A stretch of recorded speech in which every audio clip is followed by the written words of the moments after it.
இனிமேல் நிதிஷ்குமாருக்கு இடமில்லை, பாஜக திட்டவட்ட அறிவிப்பு.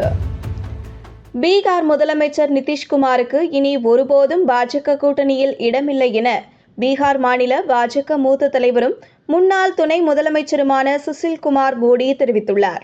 நிதிஷ்குமார் மீண்டும் பாஜக கூட்டணிக்கு வருவார் என ராம்தாஸ் அத்வாலே என்ற மத்திய அமைச்சர் கூறியிருந்தார். இதனால் நிதிஷ்குமார் மீண்டும் கூட்டணி தாவலில் ஈடுபடுவாரா என்ற சந்தேகம் எழுந்தது. இதற்கு பாஜக தற்போது பதில் அளித்துள்ளது. இதுகுறித்து பேட்டி அளித்துள்ள சுஷில்குமார் மோடி, ராம்தாஸ் அத்வாலே பாஜக தலைவரோ என்டிஏ தலைவரோ அல்ல, கூட்டணி கட்சி தலைவர், அவ்வளவுதான்.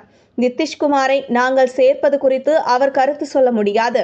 நிதிஷ்குமார் தனது வாக்கு வங்கியை எப்போதோ இழந்துவிட்டார். மோடி பிரச்சாரம் செய்யாவிட்டால் கடந்த தேர்தலிலேயே அவருக்கு 44 எம்எல்ஏக்கள் கிடைத்திருக்க மாட்டார்கள். காங்கிரஸ் கூட்டணிக்கு அவர் ஒரு சுமை. அவருக்கான எங்கள் கதவுகள் எப்போதோ அடைக்கப்பட்டுவிட்டன. இவ்வாறு கூறியுள்ளார். பிரதமர் பதவி மீது நிதிஷ்குமாருக்கு ஒரு கண் உள்ள நிலையில் பாஜகவில் அதற்கான வாய்ப்புகள் இல்லை. இதனால் காங்கிரஸ் கூட்டணியில் இணைந்து அதற்கான முயற்சிகளை முன்னெடுத்தார்.